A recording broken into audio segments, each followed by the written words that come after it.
श्रोतेहो नमस्कार. आजच्या वृत्तविशेषमध्ये आपलं स्वागत. श्रोतेहो, गेल्या वर्षभरात लाखो उमेदवारांना प्रधानमंत्री नरेंद्र मोदी यांनी नियुक्तीपत्रांचं वाटप केलं. आजच्या रोजगार मेळाव्यामध्ये त्यांनी 1 लाखांपेक्षा जास्त युवकांना नोकरीच्या नियुक्तीपत्रांचं वितरण केलं. याविषयी अधिक माहिती आपण आजच्या वृत्तविशेषमध्ये जाणून घेणार आहोत. देशाच्या विकासामध्ये युवा वर्गाचा सहभाग महत्त्वपूर्ण असावा, यासाठी सरकार विशेष प्रयत्न करत आहे. त्यांना सरकारी नोकऱ्या मिळण्यात अडचण येऊ नये यासाठी भरतीच्या अनेक नियमांमध्ये बदल केले. आता युवा होतकरू उमेदवारांना सर्व प्रकारची मदत मिळावी यासाठी एका केंद्राच्या उभारणीचं काम सरकार करत आहे. याच कर्मयोगी भवनाच्या एकात्मिक संकुलाच्या पहिल्या टप्प्याचं भूमिपूजनही आज प्रधानमंत्र्यांनी नवी दिल्लीमध्ये केलं. यावेळी कर्मचारी भरती, रोजगार मेळावे याविषयी प्रधानमंत्री नरेंद्र मोदी यांनी व्यक्त केलेले विचार त्यांच्याच शब्दात जाणून घेऊया.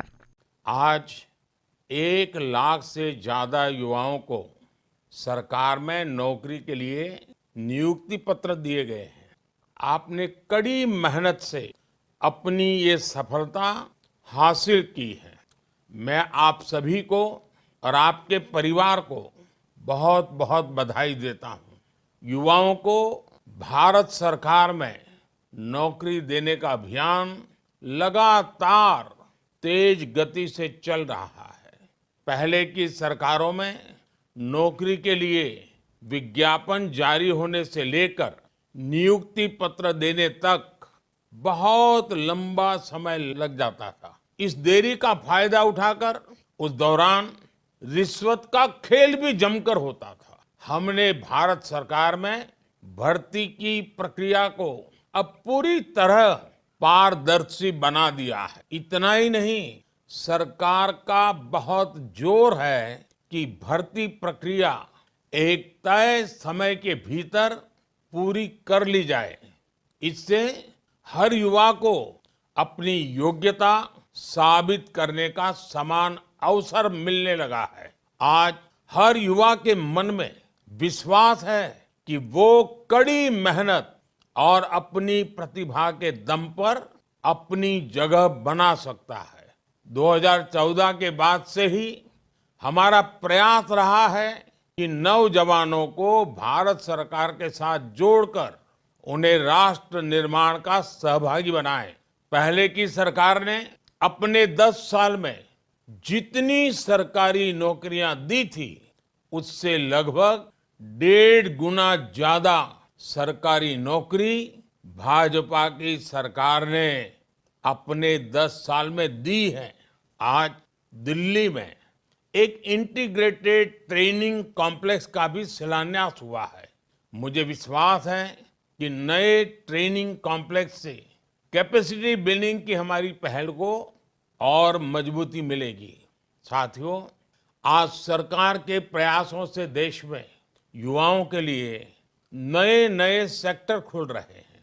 इन सेक्टर्स में जो नए अभियान सरकार ने शुरू किए हैं, उसकी वजह से रोजगार, स्वरोजगार ऐसे अनेक नए मौके बन रहे हैं.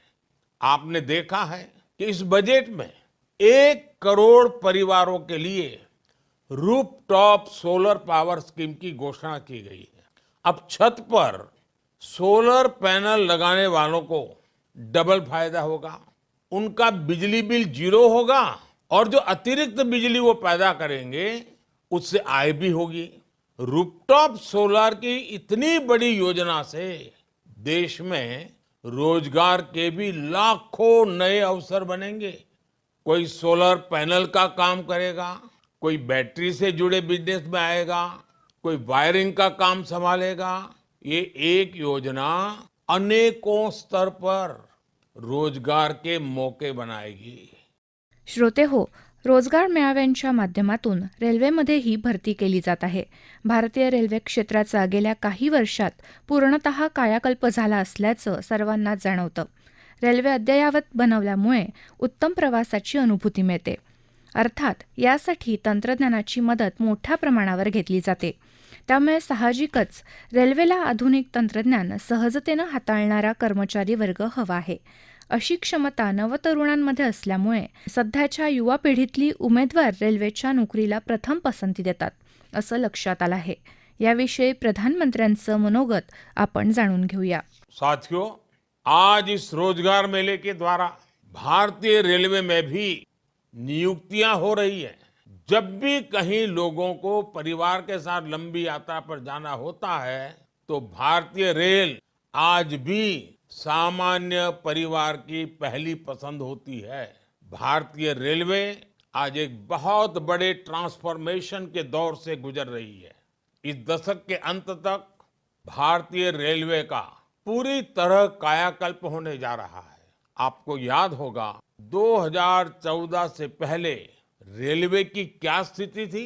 रेलवे लाइनों का इलेक्ट्रिफिकेशन हो या दोहरीकरण करना हो, ट्रेनों का संचालन बेहतर करना हो या यात्रियों के लिए सुविधाएं बढ़ानी हो, इस तरह पहले की सरकारों ने उतना ध्यान नहीं दिया जितना ध्यान दिया जाना चाहिए था। पहले की सरकारें सामान्य भारतीय की परेशानियों के प्रति उपेक्षा का भाव लिए रही।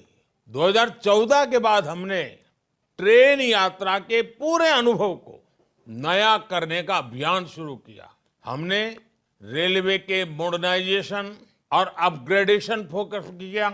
इस बार आपने बजट में भी देखा होगा, सरकार ने ऐलान किया है कि वंदे भारत एक्सप्रेस जैसी 40,000 आधुनिक बोगियां तैयार कर उन्हें सामान्य ट्रेनों में जोड़ा जाएगा। इससे सामान्य यात्रियों का सफर और सुविधाजनक हो जाएगा।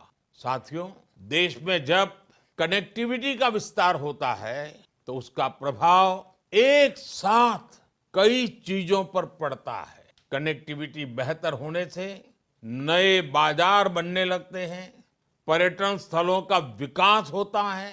कनेक्टिविटी बेहतर होने से नए बिजनेस तैयार होते हैं और इससे रोजगार के लाखों अवसर बनते हैं। यानी कनेक्टिविटी अच्छी होने का सीधा प्रभाव देश के विकास पर पड़ता है।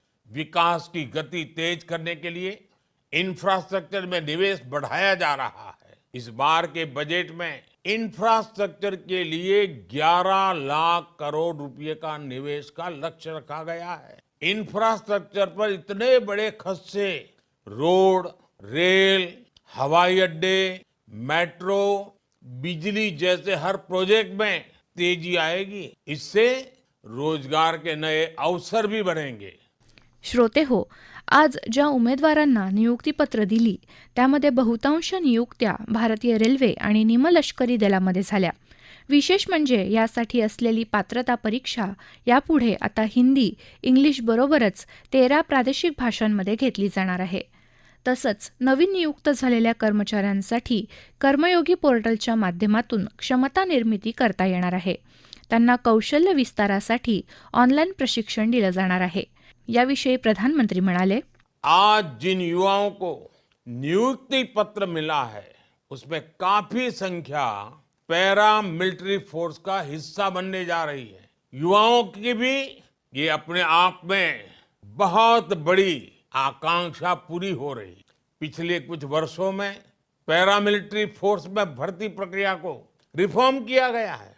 इस साल जनवरी से हिंदी और अंग्रेजी के अलावा 13 भाषाओं में लिखित परीक्षा लेने का फैसला लागू हो चुका है। इससे लाखों प्रतिभागियों को अपनी योग्यता साबित करने का समान अवसर मिला है। बॉर्डर पर स्थित जिलों और उग्रवाद प्रभावित जिले का कोटा भी बढ़ाया गया है। साथियों, विकसित भारत की यात्रा में हर सरकारी कर्मचारी का बहुत बड़ा योगदान होगा। आज जो 1 लाख से ज्यादा कर्मचारी हमारे साथ जुड़ रहे हैं, वो इस यात्रा को नई ऊर्जा और गति देंगे। आप चाहे जिस विभाग में रहे, ये याद रखें कि आपका हर दिन राष्ट्र निर्माण के लिए समर्पित हो।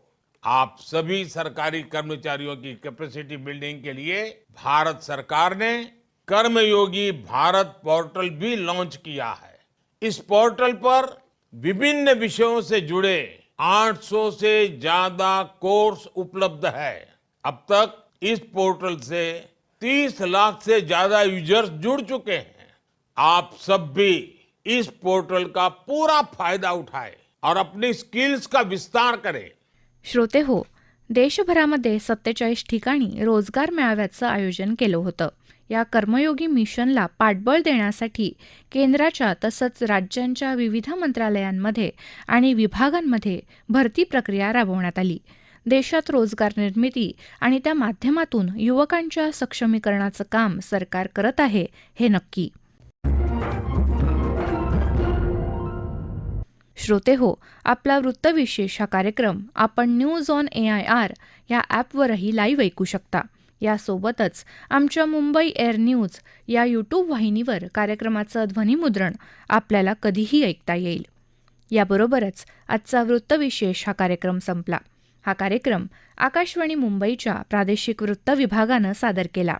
संपादन आणि सादरकर्त्या सरस्वती कोवळेकर, लेखन आणि समन्वय सुवर्णा बेडेकर, निर्मिती राजेश शेजबळे आणि निवेदन नेहा कुलकर्णी.